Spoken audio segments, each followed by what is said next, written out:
สวัสดีค่ะเปิ้ลนะคะแม่บ้านตุรกีค่ะวันนี้เปิ้ลมากับขนมปังอัลมอนด์เนยน้ำตาลนะคะที่นุ่มมากๆค่ะความนุ่มแบบนี้เลยนะคะอร่อยนะคะแล้วก็ทำง่ายมากค่ะนี่นะคะความเหนียวนุ่ม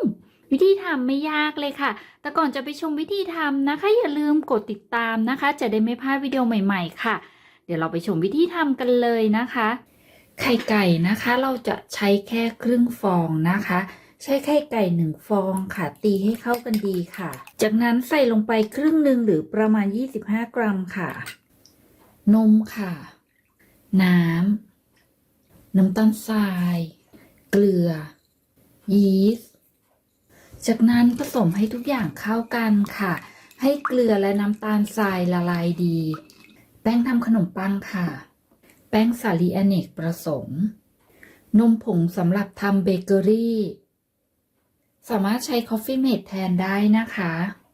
จากนั้นนวดหรือผสมให้เข้ากันจนหมดผงแป้งค่ะสามารถใช้เครื่องผสมอาหารในการนวดแป้งโดได้นะคะแป้งจะนิ่มแต่ไม่แฉะมากนะคะเมื่อแป้งรวมตัวกันเป็นก้อนดีแล้วนะคะเราจะใส่เนยค่ะหลังจากใส่เนยไปแล้วแป้งจะแฉะขึ้นเล็กน้อยเป็นเรื่องปกตินะคะอย่าเพิ่งเติมแป้งเพิ่มนะคะนวดให้เนยซึมเข้าไปก่อนนะคะแป้งจะหายแฉะและเนียนนุ่มดีนะคะตอนนี้นะคะก็นวดจนเขาเนียนนุ่มแล้วก็ร่อนออกจากโถดีแล้วนะคะจากนั้นเราจะพักแป้งนะคะระยะเวลาพักแป้งอยู่ที่ประมาณ1 ชั่วโมงทั้งนี้ขึ้นอยู่กับอุณหภูมิห้องของแต่ละบ้านด้วยนะคะช้าเร็วอาจจะต่างกันบ้างนะคะดูให้แป้งขึ้นเป็นเท่าตัวใช้ได้ค่ะพักแป้งค่ะตอนนี้ก็พักแป้งครบเวลาแล้วนะคะเราจะเอาออกมาแบ่งเป็น8 ชิ้นนะคะชิ้นละ50 กรัมค่ะเมื่อแบ่งแป้งครบหมดแล้วนะคะไล่ลมค่ะจากนั้นเราจะคลึงแป้งเป็นก้อนกลมนะคะเมื่อเราคลึงแป้งเป็นก้อนกลมเสร็จแล้วนะคะเราจะคลุมผ้านะคะพักเอาไว้ให้กลูเตนคลายตัวก่อนที่เราจะรีดขึ้นรูปนะคะคลุมผ้าพักเอาไว้ประมาณ20 นาทีค่ะตอนนี้พักแป้งครบเวลาแล้วนะคะเราจะมารีดขึ้นรูปกันนะคะรีดนะคะให้ยาวประมาณ1 คืบค่ะ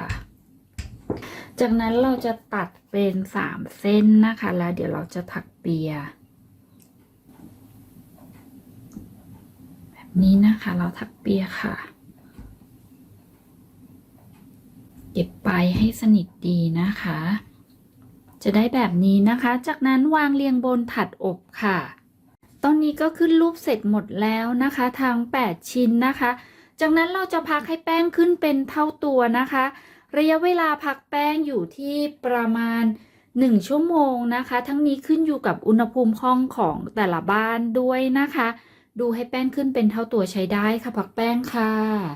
ตอนนี้ก็พักแป้งครบเวลาแล้วนะคะเตาอบวอร์มเอาไว้เรียบร้อยแล้วนะคะก่อนนำเข้าอบนะคะเราจะใช้ไข่ที่เหลือจากตอนที่เรานวดแป้งนะคะผสมกับนมให้เข้ากันนะคะจากนั้นทาบางๆด้านบนให้ทั่วค่ะด้านบนนะคะเราโรยด้วยน้ำตาลบางๆให้ทั่วค่ะชอบหวานโรยเยอะได้นะคะหลังจากโรยน้ำตาลแล้วนะคะเราจะวางเนยชิ้นเล็กๆนะคะไว้ด้านบนค่ะสัก3-4 ชิ้นนะคะเมื่อวางเนยเสร็จแล้วนะคะด้านบนเราจะตกแต่งด้วยอัลมอนด์แผ่นค่ะอัลมอนด์แผ่นจะใช้แบบดิบหรืออบแล้วก็ได้นะคะเพราะว่าเดี๋ยวเขาไปสุกในเตาอบอีกทีนึงนะคะเมื่อตกแต่งเสร็จแล้วนะคะนำขนมปังเข้าเตาอบได้เลยค่ะอบสุกออกมาแล้วนะคะสีสวยแล้วก็น่าทานมากๆเลยนะคะเมื่อขนมปังเย็นสนิทเป็นอุณหภูมิห้องดีนะคะค่อยจัดเก็บวิธีทำไม่ยากเลยใช่ไหมคะแล้วก็นี่เหนียวนุ่มแล้วก็มีเยื่อใยนะคะยังไงก็อย่าลืมกดติดตามนะคะจะได้ไม่พลาดวิดีโอใหม่ๆค่ะแล้วพบกันใหม่ในวิดีโอหน้านะคะวันนี้เปิ้ลลาไปก่อนสวัสดีค่ะ